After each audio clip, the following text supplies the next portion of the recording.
as well, but I need your help. If you can all now take out your phones, because I need your help. So please take out your phones, put it on video. I'm going to stand here because I want everyone to see where I'm standing.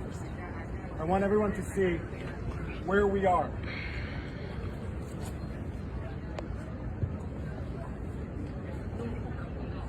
Okay. So everyone, please take out your phones because I want this message to get to every parent who sent their kids to Columbia University and trusted their kids and their children's safety with us. I want this message to get to every parent in America who sent their kids to NYU, to Harvard, to Stanford, to Berkeley. And I want you to know one thing. We cannot protect your child. And I'm not saying this as a professor. I should introduce myself. My name is Shai Davidai. I am a professor at Columbia Business School. I am Israeli. But before all of that, I am a dad. I have two beautiful children. And I'm talking to you, I'm speaking to you as a dad. And I want you to know, we cannot protect your children from pro-terror student organizations because the president of Columbia University will not speak out against pro-terror student organizations, because the president of Harvard University, because the president of Stanford, because the president of Berkeley, they will not speak out against pro-terror student organizations. Last Saturday, 14 U.S. citizens were kidnapped into Gaza with 200 other Israeli, French, German, and other nationalities. 14 citizens of the U.S. are right now kidnapped in Gaza. And yet the president of the university is giving her support to pro-terror student organizations. I have an amazing 7-year-old son. Every night before I tuck him to sleep, we read a chapter of Harry Potter.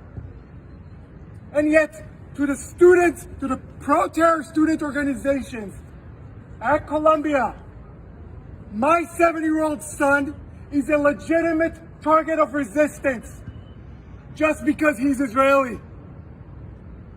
I have a 2-year-old daughter, a feisty 2-year-old daughter. She has two songs that are her favorite, Baby Shark and Shake It Off by Taylor Swift. And yet, to the pro-terror student organizations on campus here and at Harvard and at NYU and at Stanford and at Berkeley and at Northwestern, my 2-year-old daughter is a legitimate target of resistance. That is what they are selling. You are allowed to murder and kidnap my 2-year-old daughter in the name of resistance. And none of the presidents of universities all around the country are willing to take a stand. This is what cowards do. And I'll name it now. President Minouche Shafik of Columbia University, you are a coward. Because if President Biden can come up and say, no, this is unacceptable, this is inhumane, and if Eric Adams, the mayor of New York City, is able to say, this is not okay, then where are you, President Shafik of Columbia University? We are waiting for you to eradicate all pro-terror student organizations from campus. Last week, we had thousands of students chanting pro-terror songs that are sung right now in Iraq, in Libya, in Yemen, in Afghanistan.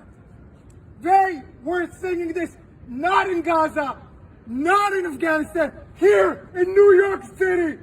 And this is the school that you want to send your children to.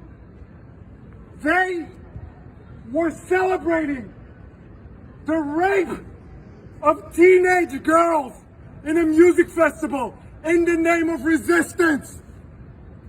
They were celebrating this. And the president of the university is allowing these pro-terror student organizations to march on our campuses. They brought a building here of the Center for Jewish Life had to go on lockdown.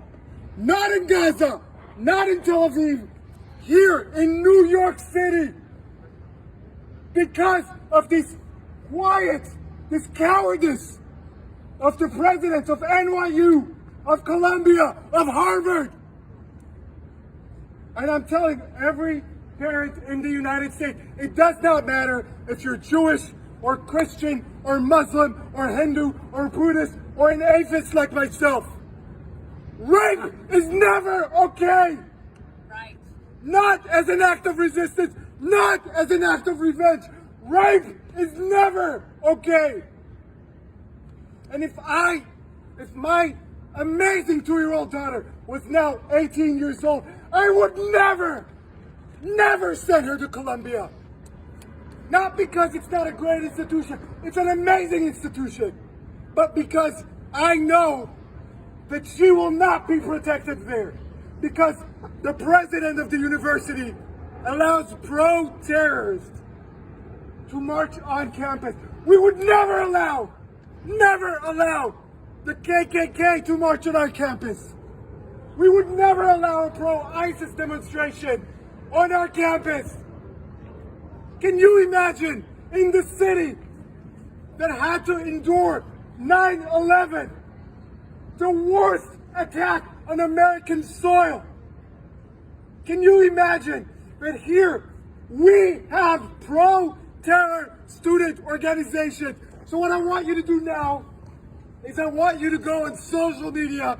I want you to put this video online. I want this to get to every parent, every concerned mom, every concerned dad in around the United States. And I want you all tomorrow morning to call your kids' college, your kids' university, and ask them one simple question. Will you protect my child from pro-terror student organizations? And if your kid is not yet in college, but you are a concerned parent or a concerned grandparent, I want you to call your senator, your representative in Congress, your governor, your mayor, and I want you to ask them, are the colleges in my city, in my state, who are funded by taxpayers' money, are they harboring pro-terror student organizations? Because kidnapping 9-month-old babies is never okay. Rape is never okay. Murdering 89-year-old grandmothers who have Alzheimer's and do not know what is going on, shooting them in the head, executing them, is never okay. I'm sorry I'm getting emotional. I'm only emotional because I am a parent. People have asked me in the past few days, are you not afraid to speak up? You're putting your job on the line. You got it all wrong. I am not afraid to speak up. I am speaking up because I'm afraid. I am speaking up because I walked onto my own campus, the place that is employing me and supposed to keep me safe, and I was shivering. I am 40 years old, and I was shivering to come to my own employment. Imagine not being able to go to your work because your boss does not value your life, because your boss supports pro-terror organizations. Thank you very much. Thank you.